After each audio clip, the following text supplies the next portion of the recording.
Hello, buddy. Welcome back to the show, and I've got my new friend Sean. And we met. When did we first meet, Sean? Was it a while ago? Yeah, it's about a week ago.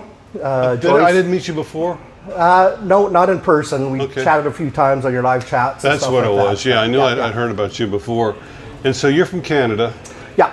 and you were telling me an interesting story a few minutes ago off camera. How the first time you came to the Philippines was right around COVID, or what happened there? Yeah. I've always had good timing in my life. But yeah, so my fiance Joyce lives in and works in Manila. Okay. And so we were planning our trip, and then the COVID thing was just fairly too new to the world, shall we say, at the time.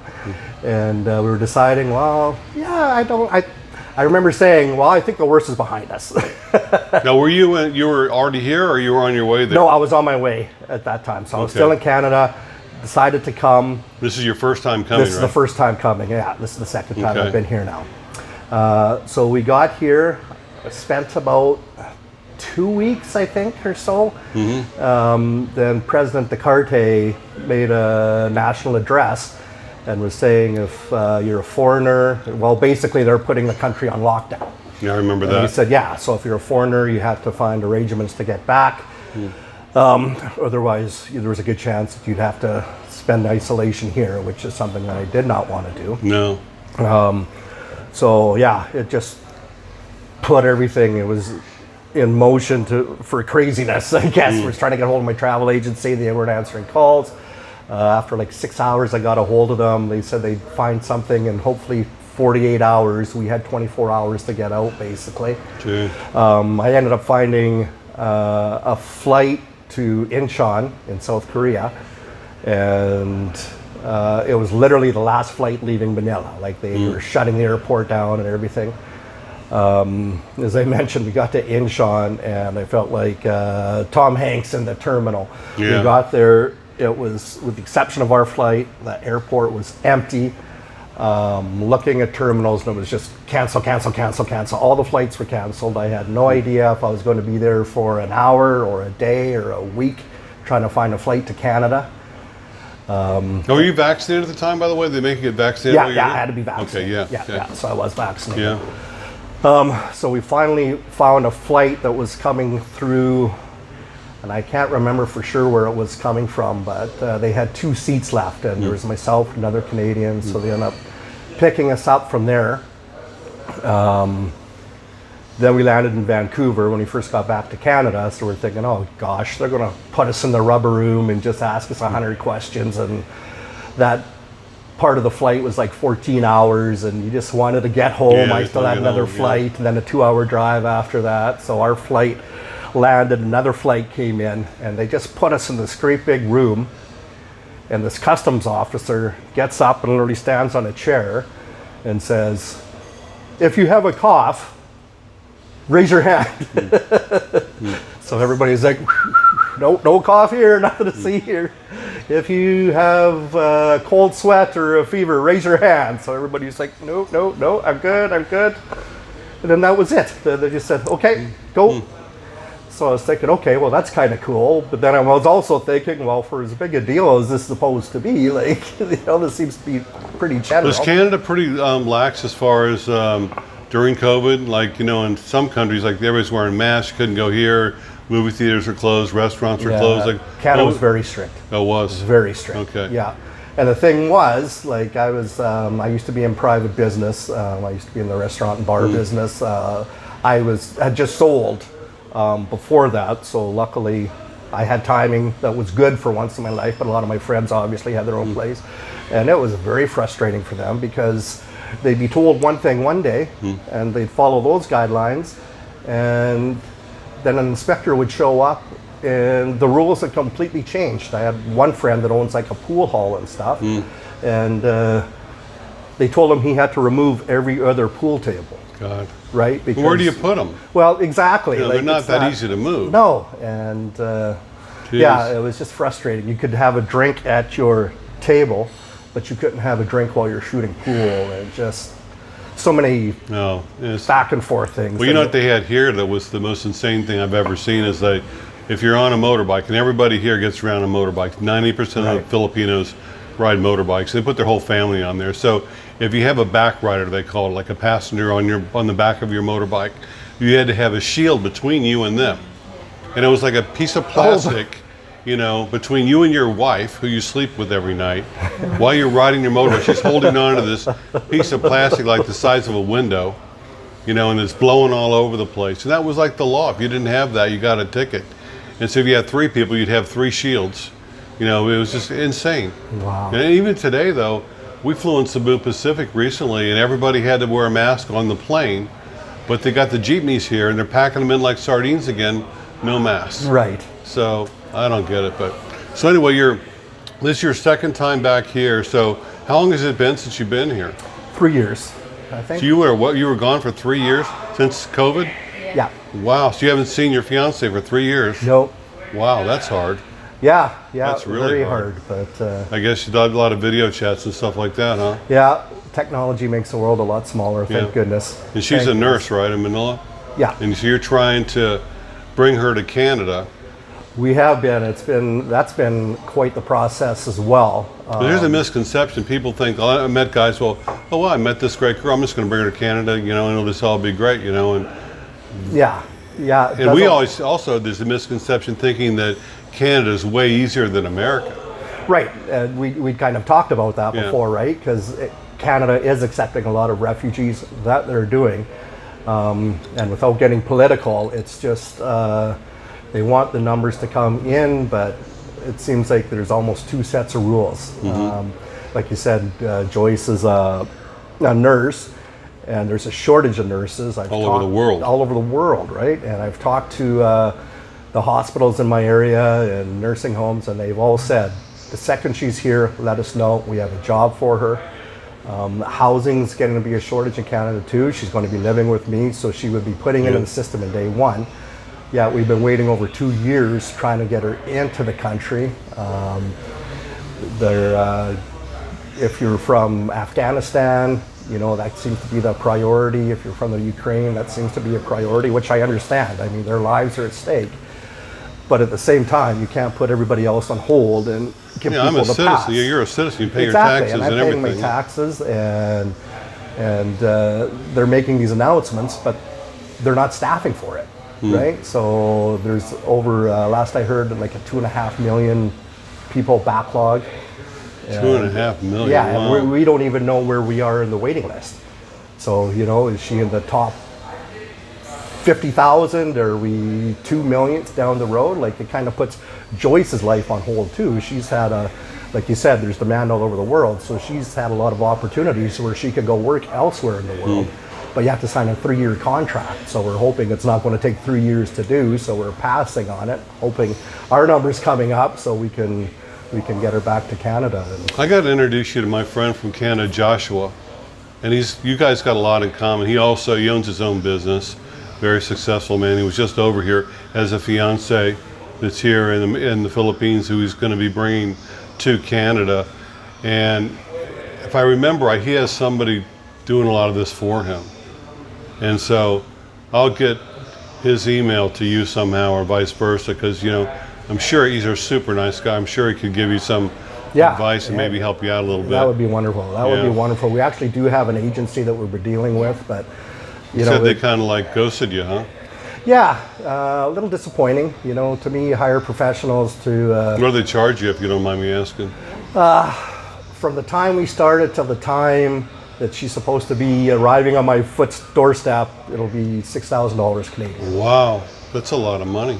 It is. But you know, at the time, we're just thinking, well, you know, It's a lot of money if it works out and she shows up. Yeah, that's okay. It's worth Exactly. the money. But Exactly. if they drop the ball and all of a sudden nothing happens, I mean, I would be pissed. Right. And I love the Filipino people, but sometimes doing things quickly or in a hurry is not the Filipino way sometimes, shall we say. Yeah, but are they So- Filipino you're dealing with, or are they Canadian? No, they're Or Filipino. They're Filipinos. I am from Saskatchewan in Canada, Central, and they have an office there. I won't say who they are, but they also have an office in Manila. And it's just the communication has not been the greatest. And When's the last time you spoke to them? Joyce sent them an email about 3 weeks ago. 2 months ago. Is it that long already? Never heard back from 2 weeks. Then I've kind of let Joyce been dealing with it because my frustration level is Yeah.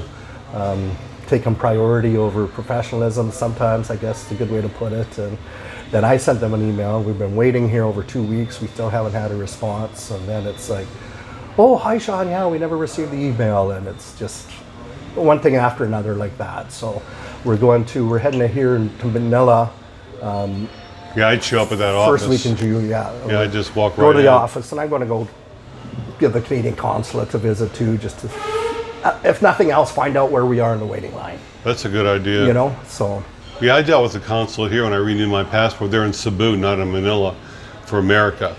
Oh, okay. And I'm not sure how it is with Canada, but he's just one man, and he was working there. And this super nice guy, though. We had to wait a long time. It was like 2 or 3 hours to get in, even though our appointment was at 9. We didn't get in until like noon. But once we got in there, he was like, gave us his complete, cooperation, his complete, time, answered any question we had, and gave us advice on everything. Super nice guy, and got my passport. But so yeah, it's just a matter of talking to the right person. yeah, I think so, right? And I've yet to find that right Yeah. person, I guess. Yeah, well, that's too bad.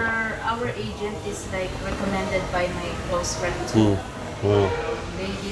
They did the process for their parents, but it takes years too, right? Yeah. I think everybody said we do the process good, but we just got the wrong people who help us. Wrong people, wrong time, maybe too, with all this other stuff going on. So, where did you meet your fiance at? So I live in a resort area in Saskatchewan, southeastern, called Kenosi Lake, and we have a hotel there called Kenosi Inn, and some good friends of mine are the owners there. And like everybody else, at the time there's a lot of staffing shortages and stuff, so they got in this program where they could hire Filipino people to come Yeah, same in America. Yeah. fill in the frontline jobs and stuff. So I was a frequent customer there, and I got to know the staff, and I got to know all these Filipinos, just wonderful, wonderful people. Yeah. And anyways, this one friend is actually one of Joyce's best friends, and so just commenting on her friend's Facebook staff, and Joyce would comment on it as well, and then we started just kind of commenting towards each other, and Wow. just kind of built up a relationship that way. We kept it quiet for about a year just to see what direction things were going, and So you've been together now, what, 3 years, 4 years? 5 actually. 5 years. Yeah, and this is only the second time we spent time together. Oh my God. Wow. But it's Wow. great, and when she comes, she's like, it's going to be a very easy transition for her. Like, if I need to know what's going on with my friends back home, I ask Joyce, because she knows. She's very good at staying in touch with people and communicating, where I'm kind of more of a spur of the moment guy. I tell her she's got spies for me. She always knows what I'm up to. Well, you're not that far away from retirement, right? So how many years you got left? I'm 54 right now, so Okay. my goal was to work till I'm 60. I was working for the government, and I was a manager for a retail liquor outlet. The government announced in their last budget that they were getting out of the retail business, so they had 35 liquor stores, I think. So yeah, it was fairly substantial. It was well over 1,000 people that lost their jobs and stuff. And So when you retire, though, in 6 years, what's your plans? You going to stay in Canada? Do you think someday you guys would come back to the Philippines? Or you're not sure yet? we're still wondering what we're doing. The plan was to go to Canada originally, but I've been here since March. Joyce says, well, look at this as an opportunity. You have a chance to come, and not just for 2 or 3 weeks this time. We can actually spend some substantial time together. So And how's it been for you? Like, what's your... wonderful. I could literally feel the stress leaving my body. I hear that so much. It is just such wonderful, just the whole attitude. The people here are so friendly and so nice and so welcoming. Because they actually want you here. If you're a nice person, foreigner, it doesn't matter where you're from, the Filipinos, I'm talking from the government on down, they actually want you here. You go down to immigration, and they're so nice to you, and they know that you're on a tourist visa. They know you've been here for 3 years already, and they say, well, you can just go to Thailand for a couple days and come back and start all over again. They tell you what to do. Instead of like, okay, what are you trying to do? Like, they're not suspicious of you or anything. And they actually want us to be here. Whereas a lot of countries, you can get in easily, but they don't really want us there. They tolerate you, but they don't really want you here. And I've always felt, the whole time I've been here, almost 5 years, that they genuinely want me to be here. They welcome me. Well, absolutely. And Dumaguete, I've really found too. We have traveled around a little bit, but there's a nice mixture between Filipino people and expats. Yeah. And this coffee shop we're at, there's a lot of expats here. Yeah. We came for coffee yesterday, and 2 people joined us for coffee. Yeah. Right? And then we're looking out the window, and there's a trike driver, and he's waving at us through the window. And Joyce said, oh, when we first got here, we basically hired a trike driver for the day, just to tour us around, to get our bearings and stuff. And it was him. Wow. And he remembered us, and we've ran into him once before. We're driving down our bike, I'll say, beep, beep, beep. Yeah. And I look and it's him, and he's got 3 kids on his bike. Yeah. And he's waiting, oh, you got bike. Yeah. Like they remembered it. And it's just smiles. It's just such a great, Yeah, in other countries, like, in Europe or America, wherever, a stranger comes up to you and starts talking to you, you say, okay, he's trying to rip me off. He's That's trying right. to sell What's me his stuff. angle? What's his angle, Yeah, what's right? his angle, And here it's like, I never seen you before. Hey, what's your name? I'm Mark. Nice to meet you. They just want to make a friend. Yeah. They're just curious about who you are. 'Cause they've never seen you, and everybody's like that here. They're just curious about who people are, and you'll find yourself. You can literally make new friends every week, and I've been doing that for 5 years. wow, eh? It's just amazing. We went to Hot Springs, Oh yeah, and Red Rock Hot Springs. we went to that one. It was very nice, but this was a different one. Actually, I can't remember where we were. Pampanga? Oh yeah. And it was pretty big. It was a little bit bigger than the one than the Red Rock one. But anyways, there's this little guy, about 10 years old, and he just zoomed in on me. And I'm not sure if it was because of my girth or my accent or a little lighter skin maybe. And anyways, he just came up to me, and he was my best. Where are you from? Where are you from? And so I'm telling. So he's like diving off the side, and before he'd come tap me in the shoulder. So I'd watch him dive, and I'd give him a thumbs up. And next thing I know, this gentleman comes up to me, and it turns out he was a relative of this little guy. And because this little guy kind of connected with me, he's like, "Oh, hey, come to our picnic table. We have beer. We have food. You come." And like, they don't know me from a hole in the ground. Yeah. And a lot of the Filipinos are challenged financially and stuff, but yet they just, whatever they had, they're willing to share with me. And I've seen that so often. Amazing. I've seen that so often. I've been to a couple of fiestas, walking by, and they're having, they got the pig in the house and a buffet set up, and hey, come on in. Or you're walking down the beach, and you'll see 4 or 5 guys on a Saturday, and they've got a bottle of rum and some Coke or whatever, or calamansi juice. And they're not getting crazy, they're just having a couple drinks, enjoying their evening. Hey, the total stranger walk by, hey, come on, have a drink with us, And so you come down, sit down, have one drink with them, and they talk for a few minutes and walk on. But everybody's so friendly and welcoming, like you said, willing to share what they've got with you, Yeah, just feel, they look at you as a friend before, Yeah, exactly. like you said. A potential friend, yeah. Yeah, exactly. Exactly. It's been fantastic. So you're here till July, Yep. and go home, go back to work, and what did you say you do now? You work in the restaurant business, or? Well, I used to be in the restaurant business, restaurant and bar business. Kind of always been in hospitality and tourism my whole life. Got involved in the casino business for a few years. Then my latest job, I was working for the Saskatchewan government, but we got laid off, so I'll have to start pounding the pavement when I get back. Oh, you'll be home. looking for a job when you get home. Okay. Yeah. Unless I decide to. Unless you decide to stay here. come here. It's what our plan was when I landed to what it possibly might be now. We have to have a Well, few the thing is, discussions and stuff. you've got options, because you said you have 3 houses, so you're a successful guy. You've got options, and you could cash in all your chips and come here, and you'd probably be fine until you got your retirement. So there are options for you. It's got to be, I think, probably once you get home, after being here for so long, you can literally process everything, Right. and decide what you really want to do or not, and see how if things are going to speed up with bringing Joyce to Canada.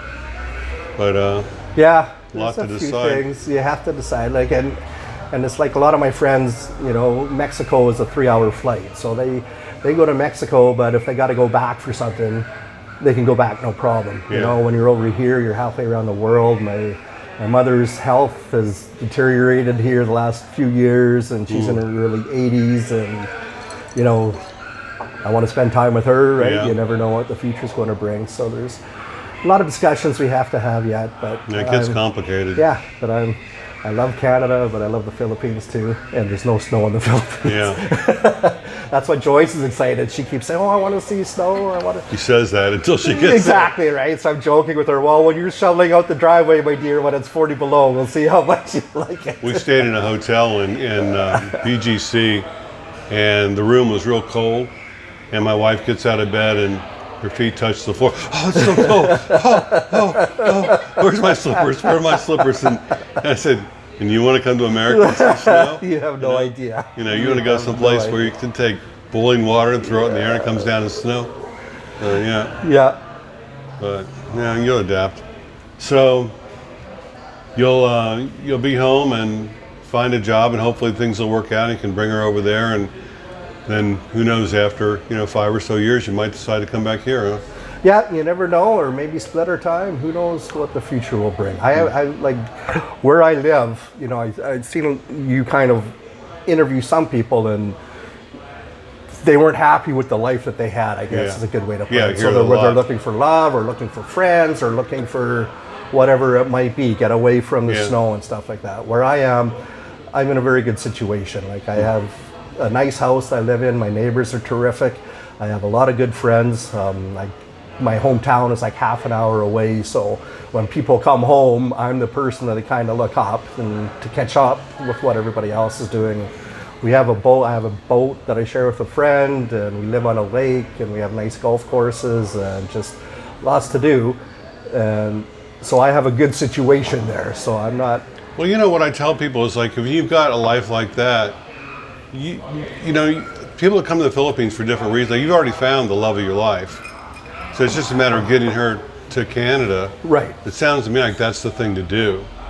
You know, because if you've got a good life, don't give that up to come to the Philippines. You know, or maybe someday in the future when you retire and downsize, you know, and you want to get away from the cold weather. But for now, it just sounds like, you know, you've got a great life there, and you know, there's no reason to walk away from that.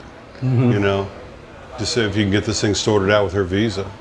Yeah. So yeah, it's more of the red tape thing than it is a lifestyle thing, Yeah. the quality of life, or how we do a annual pig roast that we raise local money for local charities and stuff once a year. Just me and my neighbor. Yeah. There's getting, where we live, it's a lot of oil and gas and agriculture and stuff. So we were getting a lot more transient people that aren't working in the local restaurant or local bars where you get to meet people, right? So we said, there's a lot of people on my street I don't even know anymore. So we thought, well, let's buy a pig and roast it up. And it's been, it was supposed to be a one-off, and we've done 7 of them now. Wow. We easily get over 300 people showing up for this thing, and we just do it in our back alley. And like I said, good neighbors. Everybody has a bonfire going in their backyard, and we have musician nice. friends that have the guitars and Yeah. the drums and the bongos and everything. And it's just a really good night. And so many people just, Sean, thank you so much. We didn't know anybody here. We kind of felt like outsiders, and this has really made a difference for us. So Yeah, lots of good I wouldn't people. give that up. I mean, it sounds like you've got a great life there, and you can offer your wife, a great life there too. So, and she's a nurse, she'd make a ton more money working in Canada Oh, yeah. than the Philippines. And so it sounds like that's the move to make. It's just a matter of finding, if this agency doesn't come through, you need to find somebody else. Yeah. And hopefully my friend Joshua, we can get you guys Yeah, that'd together, be and fantastic. he might have some advice for you. But anyway, I really appreciate you sitting down and sharing your story with me, and hope to get to know you better, and best of luck with everything. Yeah, thank you very much. It was a pleasure meeting you. Yeah, so thanks for watching, everybody. Thanks for subscribing, and we'll see you next time. Bye. Take care.